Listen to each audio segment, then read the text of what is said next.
साल 2024 के एंड में वर्डप्रेस के मालिक मैट म्यूलेनवेग ने जबरदस्त ड्रामा किया और WP इंजन के साथ एक सेल्फ डिक्लेयर्ड वॉर शुरू कर दी।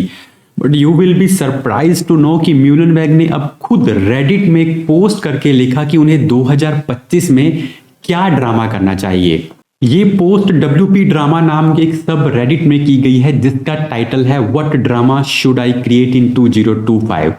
WP इंजन और म्यूलेनवेग के बीच के कन्फ्लिक्ट के बारे में तो आप जानते हैं, अगर नहीं तो हमारे पुराने डिजिटल मार्केटिंग न्यूज के एपिसोड्स आप देख सकते हैं। अब म्यूलेनवेग की इस पोस्ट के ऊपर जो कमेंट्स आए हैं उनसे आप अंदाजा लगा सकते हैं कि लोग म्यूलेनवेग से किस कदर गुस्सा हैं। एक यूजर ने कमेंट में लिखा है कि you should log of and find a good therapist, और म्यूलेनवेग ने इसका जवाब भी दिया है जो कि इस तरह से है।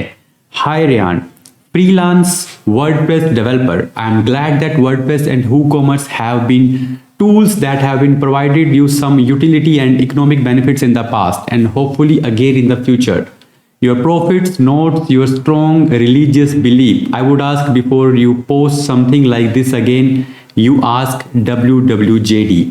यहाँ WWJD का मतलब है What would Jesus do? पता नहीं म्यूलेनवेग क्यों ऐसा करते रहते हैं और बार बार लोगों से कुछ ना कुछ सुनते रहते हैं। वेल, इतना सब कुछ सुनने के बाद आखिरकार म्यूलेनवेग को क्रिसमस और हैप्पी न्यू ईयर विश करके वहां से जाना पड़ा। अब अगली न्यूज ऐसी है जिसके बारे में जानकर आपको लगेगा कि म्यूलेनवेग को भी जैसे का तैसा मिल गया।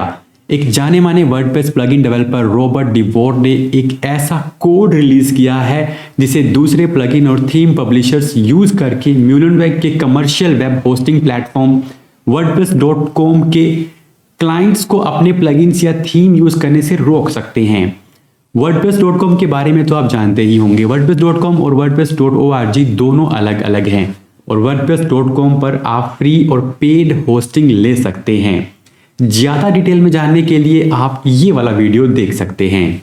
अब आपको बताता हूं कि मैंने जैसे को तैसा क्यों कहा था, क्योंकि म्यूलेनवेग ने भी WP इंजन होस्टिंग यूजर्स को प्लगइन और थीम्स अपडेट करने से रोक दिया था, जिसके बाद कोर्ट के ऑर्डर से उन्हें ये राइट्स वापस मिले और उनका एक ACF नाम का प्लगइन जिसे एक तरह से म्यूलेनवेग ने हथिया लिया था वो भी उन्हें वापस मिल गया। अब ये जो कोड रॉबर्ट ने रिलीज किया है ये दूसरे प्लगइन और थीम मेकर्स को उन वेबसाइट्स को यूज करने से रोकता है जो wordpress.com की होस्टिंग यूज कर रहे हैं। अगर आप इस न्यूज को फॉलो कर रहे हैं तो कमेंट करके जरूर बताइए कि म्यूलेनवेग के साथ क्या ठीक हुआ या नहीं। वेल, इस कोड को रिलीज करने के बाद रॉबर्ट ने एक ट्वीट भी किया है और उसमें क्या लिखा है ये आप यहां पर पढ़ सकते हैं। परफॉर्मेंस मैक्स कैंपेन की तरह से ही माइक्रोसॉफ्ट ने भी ऑडियंस एड के लिए मल्टी फॉर्मेट कैंपेन्स लॉन्च कर दिया है।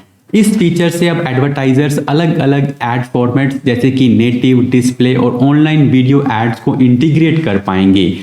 इस तरह के कैंपेन के बहुत से फायदे होंगे, जैसे कि अब आपको डिस्प्ले, नेटिव और वीडियो एड्स के लिए एक ही ऑडियंस एड कैंपेन की जरूरत पड़ेगी, जबकि पहले आपको हर एड फॉर्मेट के लिए अलग अलग कैंपेन की जरूरत होती थी। अब आप अलग अलग एड फॉर्मेट्स के लिए कैंपेन बजट एक ही कैंपेन में मैनेज और ऑप्टिमाइज भी कर सकते हैं। नेक्स्ट न्यूज ChatGPT सर्च के बारे में है। द गार्डियन की एक रिपोर्ट में बताया गया है कि किस तरह उन्होंने एक फेक वेबसाइट पर हिडन टेक्स्ट यूज करके ChatGPT सर्च को उस टेक्स्ट को एज अ रिस्पॉन्स दिखाने के लिए ट्रिक किया। इस पेज में फॉन्ट कलर पेज के बैकग्राउंड कलर से मैच कर दिए गए थे।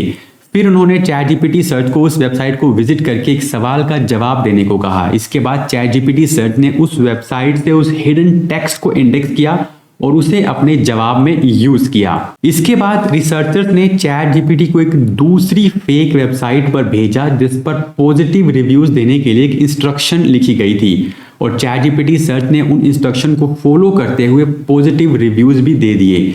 इसी तरह से एक और टेस्ट भी किया गया और इन टेस्ट से ये आउटकम आई कि ChatGPT सर्च बोट ना सिर्फ हिडन टेक्स्ट को रीड करता है बल्कि इसे मैनिपुलेट भी किया जा सकता है। इस बारे में ChatGPT ने जवाब भी दे दिया है कि इस इशू को फिक्स कर दिया जाएगा। तो कहने का मतलब है कि अभी तक ChatGPT को मैनिपुलेट किया जा सकता था और ये SEOs के थोड़ा बहुत काम भी आ सकता है, पर क्योंकि ChatGPT अपना ज़्यादातर डेटा बिंग इंडेक्स से लेता है, तो अगर आपकी वेबसाइट बिंग में इंडेक्स नहीं है तो ChatGPT में भी वो जो डेटा है वो नहीं आएगा। तो ये थी इस वीक की digital marketing news. I hope आपको ये एपिसोड अच्छा लगा होगा। अगर आपको कोई डाउट है तो आप कमेंट कर सकते हैं। मिलते हैं आपसे नेक्स्ट वीडियो के अंदर।